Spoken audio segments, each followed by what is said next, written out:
শুরুতেই যে খবরের দিকে নজর রাখবো, সেমিনার হল, আর এই সেমিনার হলের একাধিক ছবিতে প্রশ্ন উঠছে। অকুস্থলে কি বহিরাগতরা? দেখুন, এই লাল জামা পরা যাকে দেখা যাচ্ছে ইনি আসলে কে, এই প্রশ্নটা উঠছে। তবে গতকাল ডিসি সেন্ট্রাল ইন্দিরা মুখোপাধ্যায় সাংবাদিক সম্মেলন করে জানিয়ে দিয়েছিলেন যে আরজি করে সেমিনার হলের ভিতরে কোনো বহিরাগত ছিল না, যারা ছিলেন তারা তদন্তকারীরা ছিলেন। কি বলেছিলেন গতকাল ইন্দিরা মুখোপাধ্যায়, প্রথমে শোনাবো। এই প্রশ্নটা করা হয়েছে যে এত লোক কি করে ওই কর্ডন অফ এরিয়ার ভেতরে ছিল। আপনারা হয়তো বুঝতে পারছেন যে এখানে কর্ডন করা আছে, এর পেছনেই কিন্তু বডি আছে। প্রথমে যিনি আছেন এই যে ব্লু চেক শার্টে, ইনি আমাদের ওসি হোমিসাইড। তারপরে কিন্তু আমাদের ডিডি সেকশনের ভিডিওগ্রাফার আছেন, তারপরে ললিত সিপি স্যার আছেন, তারপরে কিন্তু এফএসএল এর যারা থাকেন তারা আছেন। ইনি একদম কর্ডনের সামনে অ্যাডিশনাল সিপি 1 স্যার আছেন, আমাদের ওসি উইমেন গ্রিভান্স সেল উনি এখানে আছেন, তালা থানার যিনি লেডি অফিসার উনি আছেন, তারপরে কিন্তু এফএসএল এর স্টাফ আছে। এখানে এটা আরেকটা ভিউ আর কি, আপনারা দেখতে পাচ্ছেন গলায় স্টেথোস্কোপ আছে। ইনি হচ্ছেন কি আমাদের উইটনেস ডক্টর, যিনি ইনকোয়েস্টের পরে এখান থেকে বেরিয়ে যাচ্ছেন। তারপরে আমাদের ফিঙ্গারপ্রিন্ট এক্সপার্ট, যেটা আমাদের ডিডি টিম আছে, আমাদের এসি ডিডিআই আছেন, ডিডি সেকশনের ভিডিওগ্রাফার আছেন, অ্যাডিশনাল সিপি 1 ছিলেন ওখানে আছেন, এবং এফএসএল এর স্টাফ আছে। যেখানে বডি ছিল সেখান থেকে 40 ফুট আমাদের মেইন কর্ডন যেটা ছিল সেখানে ছিল, এবং যেটা ডেড বডি যেখানে ছিল তার সামনে একটা কর্ডন, বিকজ এত কাজ হচ্ছে ওখানে আরেকটা কর্ডন ছিল। কর্ডনের ভেতরে এমন কেউ ছিল না যার ওইখানে উপস্থিত থাকা উচিত ছিল না। ফলে ইনভেস্টিগেশন প্রসেসের সাথে ট্যাম্পারিং করা, স্পেশালি এরকম কেসে, একদমই সম্ভব নয়। ইন্দিরা মুখোপাধ্যায় অর্থাৎ পুলিশের তরফ থেকে দাবি করা হয়েছে, বলা হয়েছে যে সেখানে সেমিনার হলে কোনো বহিরাগত ছিলেন না। তবে আইএম এর অভিযোগ, হলে সন্দীপ ঘনিষ্ঠ অভিক ছিলেন। অভিক দে কে? তিনি অভিক দে হলেন এসএসকেএম এর পিজিটি। ওই লাল জামা পরা যাকে দেখা যাচ্ছে সেটা অভিক দে, এটা আপনারা একদম। আচ্ছা, এবং তিনি কি কোনোভাবেই ফিঙ্গারপ্রিন্ট বিশেষজ্ঞ? কোনোভাবেই তিনি ফিঙ্গারপ্রিন্ট বিশেষজ্ঞ নন। উনি যদি ফিঙ্গারপ্রিন্ট বিশেষজ্ঞ হন তাহলে আমি আমেরিকার রাষ্ট্রপতি। প্রথমত নর্থ বেঙ্গল মেডিকেল কলেজ থেকে এমবিবিএস করা, তারপর কোনো ডিপ্লোমা ডিগ্রি ছাড়াই উনি RMO cum clinical tutor radio diagnosis Bardhaman medical কলেজের হলেন।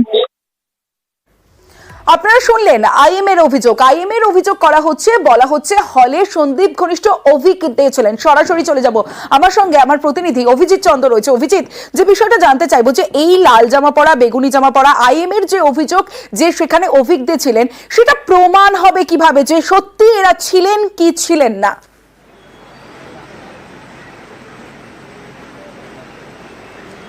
তমশ্রী, অবশ্যই সেটা সিবিআই যদি জেরা করে এর প্রত্যেককে, তবে অবশ্যই সেটা প্রমাণ হবে।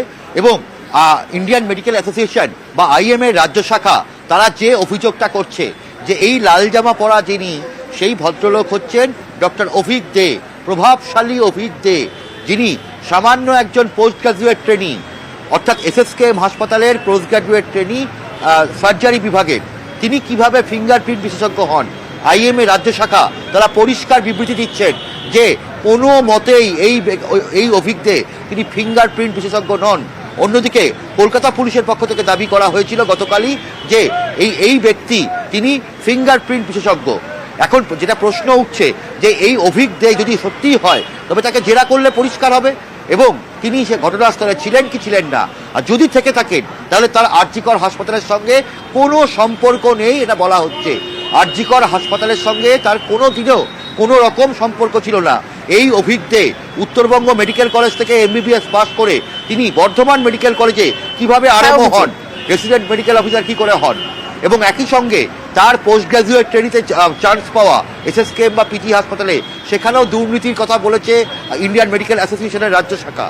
এবং একই সঙ্গে গোটা রাজ্য জুড়ে যে এই ভর্তি নিয়ে, রেজাল্ট নিয়ে, পাস করানো নিয়ে, কোন ডাক্তার কোথায় যাবে, এই গোটা জিনিসটা নিয়ে যে সিন্ডিকেট চলে, সেই সিন্ডিকেটের এক অন্যতম বড় চাই হচ্ছে এই ডক্টর অভিক দে, এমন অভিযোগও করা হয়েছে আইএম এর তরফ থেকে। ফলে বলাই যেতে পারছে যে এই প্রভাবশালী অভিক দে সহ আরো বেশ কয়েকজন বহিরাগত ওখানে ছিলেন। এটা ইন্ডিয়ান মেডিকেল অ্যাসোসিয়েশন তারা তাদের কথায় পরিষ্কার বলে দিচ্ছে। তমশ্রী, বেশ অভিজিৎ, যেমনটা আমাদের প্রতিনিধি অভিজিৎ জানাচ্ছিল, এই অভিজ্ঞে বর্তমানে তিনি এসএসকেএম এর পিজিটি, কিন্তু বর্ধমান মেডিকেলেও থ্রেট কালচার এবং সেই থ্রেট কালচার ফেল করানো, হস্টেলে না থাকানোর এমনই নানা রকম হুমকি দিতেন অভিজ্ঞে। কারণ বর্ধমান মেডিকেলে আরএমও হিসেবে তিনি ছিলেন, সেখানে রেসিডেন্ট ডক্টর হিসেবে কাজ করেছেন এবং সেখানেও চিকিৎসক নেতা অভিজ্ঞদের অনুগামী না হলেই হুমকি দেওয়ার অভিযোগ, হস্টেল ছাড়া করার হুমকি। জিবি মিটিং এ সরব জুনিয়র ডাক্তাররা অধ্যক্ষর কাছে ডেপুটেশন চিকিৎসকদের।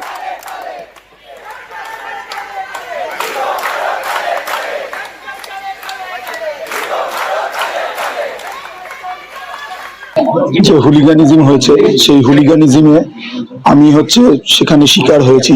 সেই জিম মিটিং এ যে সব কথাবার্তা বলা হয়েছে, যাদের আমি টিউটোরিয়াল ক্লাস নিয়েছি, সেই সব ছেলেমেয়েরা আমাকে ডাইরেক্ট হুমকি দিয়েছে, আমাকে রেপিস্ট বলেছে ওপেনলি। জিবি মিটিং এ যেখানে বাকি আমাদের বর্ধমান মেডিকেল কলেজের বাকি ছাত্রছাত্রীরাও ছিল, কয়েকজন সিনিয়র রেসিডেন্টরাও ছিল এবং আমাদের সব পিজিটিরাও ছিলেন, সেখানে ওপেনলি। আমি এটা ভাবতে পারি না সে আমার থেকে 5-7 বছরের জুনিয়র, তার কোনো রাজনৈতিক রং আছে কিনা সেটা তো আমার জানা নেই। আমি একটা এমার্জেন্সি কলেজ কাউন্সিল মিটিংও ডেকেছি, এটা নিয়ে আলোচনা হবে। একটা আমাকে এনকোয়ারি করে দেখতে হবে, এটা একদমই বাঞ্ছনীয় নয়। ক্যাম্পাসের মধ্যে নিশ্চয়ই থাকার কথা নয়। সবাই পড়াশোনা করতে এসছে, ভালো ডাক্তার হতে এসছে, মন দিয়ে পড়াশোনা করবে, সুতরাং সেখানে পড়াশোনার পরিবেশটা নিশ্চয়ই আমাদেরকে রাখতে হবে। এবং এইটা আমি আজকেই জেনেছি, তা আমি নিশ্চয়ই এটা দেখবো, এটা যেন না থাকে আমার ক্যাম্পাসের মধ্যে, তার জন্য আমি চেষ্টা করছি।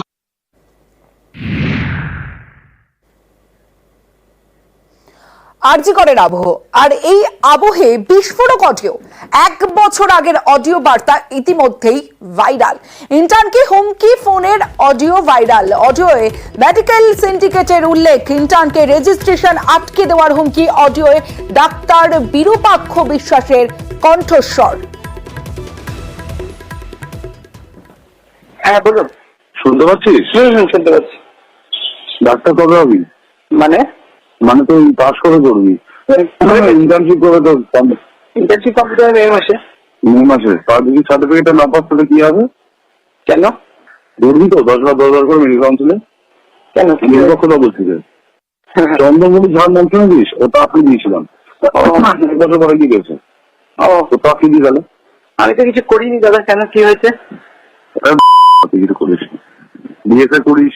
আমার নাম বিরূপাক্ষ বিশ্বাস, না শুনেছিস? শুনিস? সময় শুনবি যখন যেদিন ঢুকে সবাই পাঠিয়ে দেবো থেকে, সেদিন শুনবি, সেটা অন্য ব্যাপার। তুই বিএসএ করতে চাস, কি করিস না করিস আমার ভুলি কোনো মাথা ব্যথা নেই। ঠিক আছে, কর ভালো করে, যা করার কর, কিন্তু কলেজে বেড়ে কর। 1 নম্বর। দ্বিতীয়ত, তুই যদি কথা না শুনিস, আমি তোকে 2বার ফোন করবো। আমি কাউকে 2বার ফোন করি না। তো আমি কে সেটা তো প্রিন্সিপালকে গিয়ে জিজ্ঞাসা করে নিবি। প্রিন্সিপাল আছে, ডিন আছে, আর কে আছে তোর কলেজে, জিজ্ঞাসা করে নিস।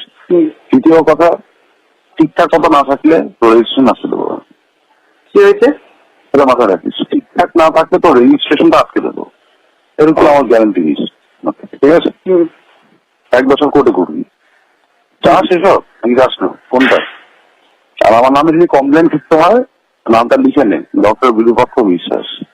আবারও বললাম তোকে আমি। ঠিক আছে?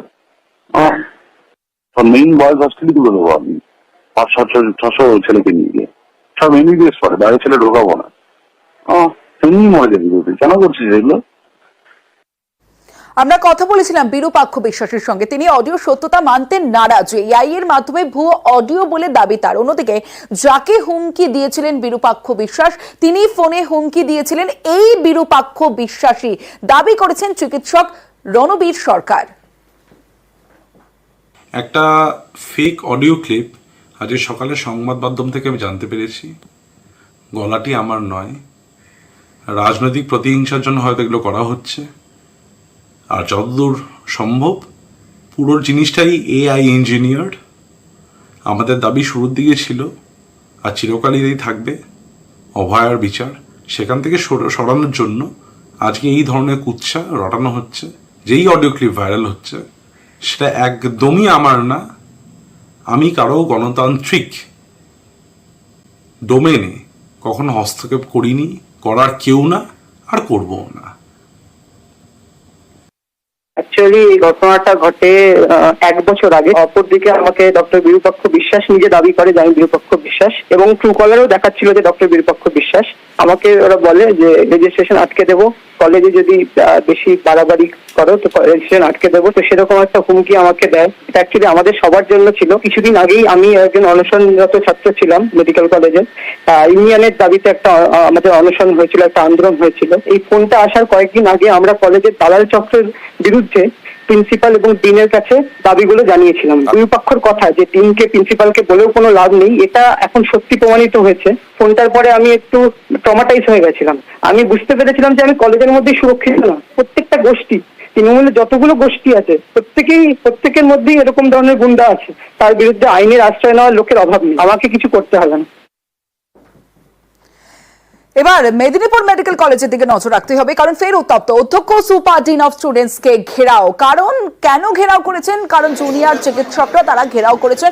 গত বৃহস্পতিবার থেকে এই খবর আপনাদের দেখাচ্ছে নিউজ 18 বাংলায়। মুস্তাফিজুর যিনি কিনা হুমকি দিতেন স্টুডেন্টসদের, জুনিয়র চিকিৎসকদের হুমকি দিতেন, শুধু তাই নয় তার একাধিক, এবং মুস্তাফিজুর রহমান মল্লিক তিনি অভিযুক্ত চিকিৎসক নেতা, আর তাকে ক্যাম্পাসে ঢোকায় নিষেধাজ্ঞা করা হয় বৃহস্পতিবার।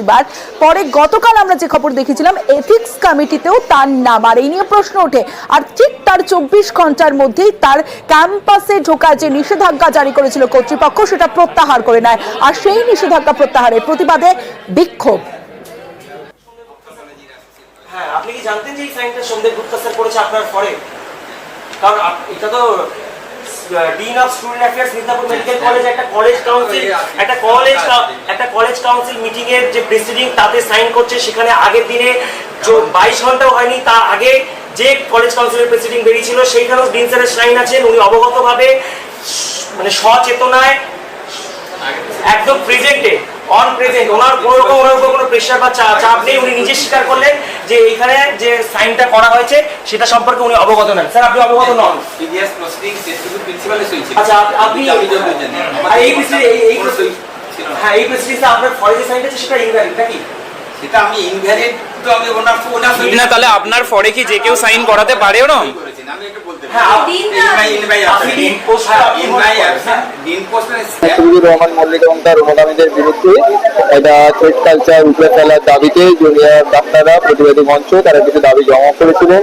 এটা কলেজ মেনে নিয়েছিল, কিন্তু দেখা গেছে কোনো এক প্রভাবশালী ব্যাপারে কোনোভাবে কালকে সন্ধ্যাবেলা সেই জিনিসটা পুরোপুরি রিভার্স হয়ে যায়। তারা খুব স্পষ্টভাবে এটা জানিয়ে দিয়েছে যে অবয়ার জাস্টিসের জন্য লড়াই চলবে, তার পাশাপাশি আরেকটি অবয়া যেন কোথাও না হয় সেই পরিবেশ নিশ্চিত করার জন্য লড়াইও থাকবে। আরজি করে তরুণী চিকিৎসককে ধর্ষণ করে খুনের ঘটনা ঘটে 9ই অগস্ট। আজ 31শে অগস্ট, ঘটনা 23 দিন। কতদিন আরজি করে তদন্ত বিচার চেয়ে এবার সিজিওতে চিকিৎসকরা। সিজিওতে যান আজ চিকিৎসকরা, যে ছবি আপনারা দেখছেন সিজিওতে যান আজ ডাক্তাররা, অর্থাৎ দ্রুত বিচারের দাবিতে পথে চিকিৎসকরা। সিবিআই অফিস অভিযান চিকিৎসকদের।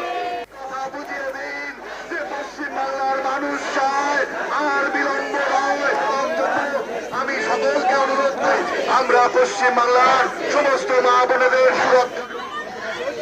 এই মিছিলে উঠছে ঝড়, দিকে দিকে উঠছে ঝড়, এর সাথে উঠছে ঝড়, হাটে ময়দানে উঠছে ঝড়। সিবিআই জলদি করো, সিবিআই জলদি করো। তদন্তের অগ্রগতি ঠিক কতটা, কোন পথে এগোচ্ছে সিবিআই তদন্ত? কারণ সিবিআই তদন্ত ভার নিয়েছে আজ 17 দিন। ধোঁয়াশার 40 মিনিট। সকাল 9:30টায় তরুণী চিকিৎসকের দেহ প্রথমে দেখেন এক পিজিটি। সকাল 10:10 খবর যায় আরজি করের পুলিশ আউটপোস্টে, অর্থাৎ পুলিশ খবর পায় 40 মিনিট পর, আর সেই 40 মিনিট নিয়েই ধোঁয়াশা।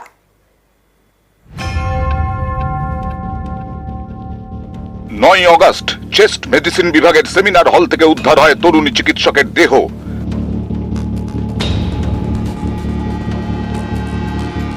13ই অগস্ট ধর্ষণ খুনে সিবিআই তদন্তের নির্দেশ দেয় কলকাতা হাইকোর্ট।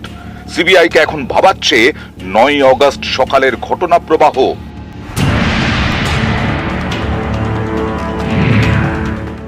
তদন্ত সিবিআই জানতে পেরেছে সেমিনার হলে দেহ প্রথম দেখেন পোস্ট গ্রাজুয়েটের প্রথম বর্ষের এক ছাত্র। ঘড়িতে তখন সকাল 9:30। কিন্তু আরজি করের পুলিশ আউটপোস্টে খবর যায় 40 মিনিট পরে, সকাল 10:10-এ।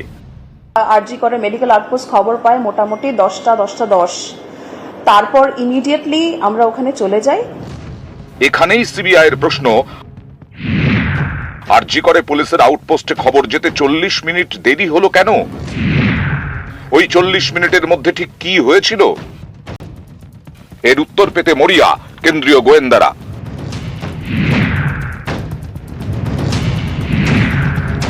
সিবিআই সূত্রে দাবি, যিনি প্রথম দেহ দেখেন তিনি দাবি করেছেন দেহ দেখার পর তিনি চেস্ট মেডিসিন বিভাগে খবর দেন।